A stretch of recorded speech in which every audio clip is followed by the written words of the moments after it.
Per visitare Montepulciano, il punto di partenza ideale è Porta al Prato. La porta faceva originariamente parte delle mura del 1200.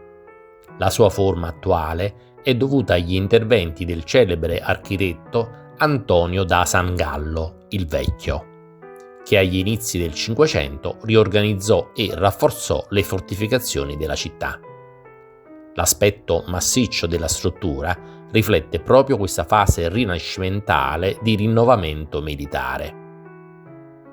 Accanto alla porta si trova l'ottocentesco giardino di Poggiofanti, luogo di passeggio per i poliziani, così si chiamano gli abitanti di Montepulciano, e i visitatori. Creato tra il 1866 e il 1875, è noto per la sua fontana storica, nata da una vasca formatasi dopo un forte temporale e poi trasformata in un elemento ornamentale permanente. Ma ritorniamo alla Porta al Prato. Qui notiamo una prima curiosità, un passaggio segreto che permetteva di accedere dentro il borgo anche quando la porta era sbarrata. Una volta attraversata la porta, ci troviamo sulla via di Gracciano del Corso, la via principale del borgo. Arrivati nella prima piazzetta, troviamo la colonna del Marzocco, una colonna in marmo con il leone araldico di Firenze sulla sua sommità.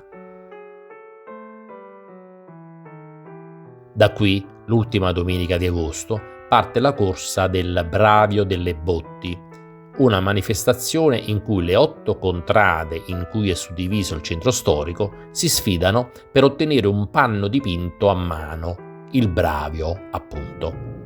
A terra vediamo il marmo incastonato nella pietra che disegna la griglia di partenza.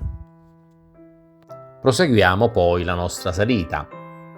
Potremo notare una serie di palazzi bellissimi che fanno capire quanto erano potenti le famiglie nobili di Montepulciano.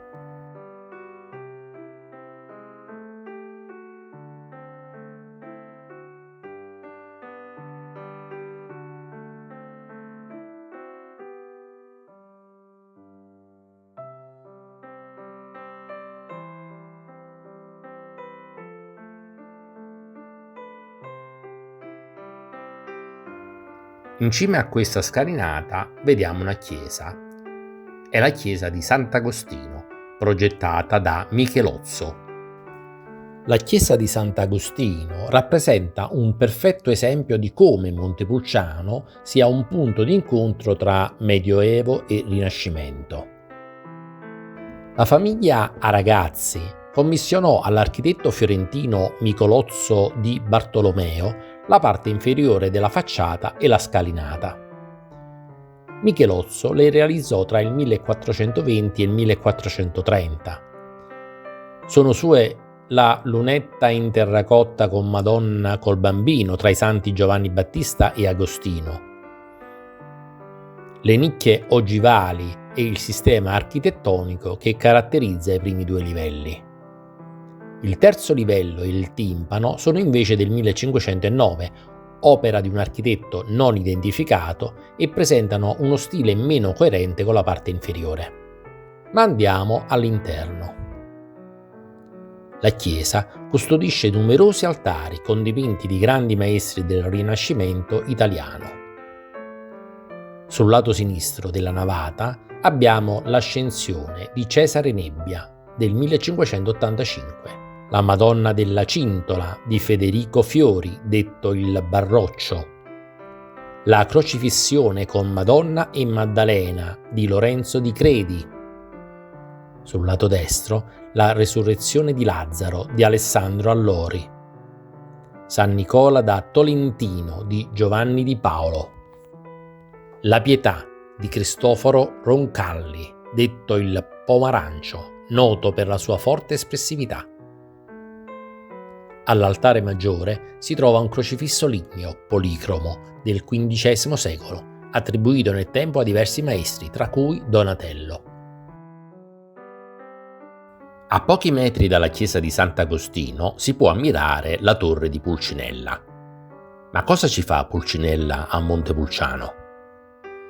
Molti studiosi ritengono che la figura originale non fosse Pulcinella, ma il Mangia, la maschera senese legata al campanaro Giovanni di Balduccio. Giovanni di Balduccio era il primo campanaro incaricato di suonare le ore a Siena nel 1300 e siccome sperperava i suoi soldi venne soprannominato Mangiaguadagni. Nel 1360 il campanaro fu sostituito da un automa meccanico che batteva le ore al suo posto e tale automa prese il nome di Mangia per ricordare il campanaro spendaccione. Anche per la torre di Montepulciano nel 1524 fu adottato un automa come a Siena. Col tempo tale automa si deteriorò e venne restaurato nel 1600.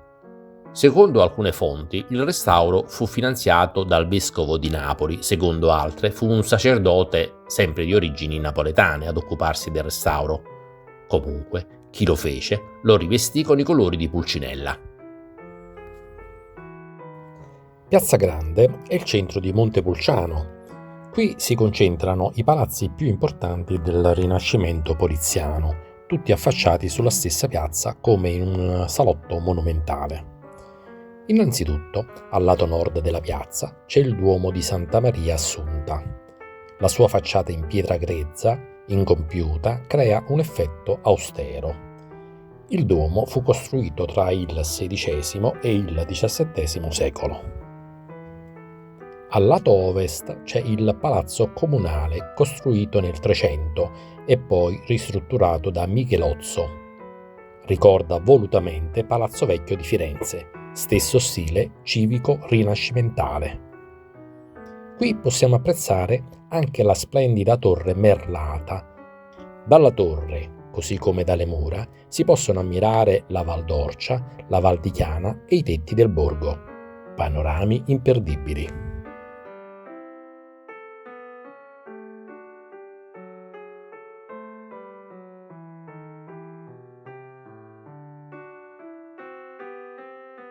Il Palazzo Contucci è situato al lato sud della piazza. Si tratta di un elegante palazzo nobiliare progettato da Antonio da San Gallo il Vecchio. Ospita la storica cantina Contucci, una delle famiglie più antiche produttrici di vino nobile di Montepulciano. Di fronte al Palazzo Comunale troviamo il Palazzo Tarugi, edificio rinascimentale con loggiato completamente in travertino, tradizionalmente attribuito a San Gallo il Vecchio. Presenta uno splendido portico ad archi che un tempo ospitava botteghe e scambi commerciali. Vicino al Palazzo Comunale troviamo il Pozzo dei Grifi e dei Leoni, pozzo monumentale del 1520, simbolo civico della città. Sulla loggia sono scolpiti i grifi, emblema del popolo, e i leoni, simbolo del potere miriceo. Il pozzo veniva usato per rifornire d'acqua i palazzi nobili e le cantine vicine.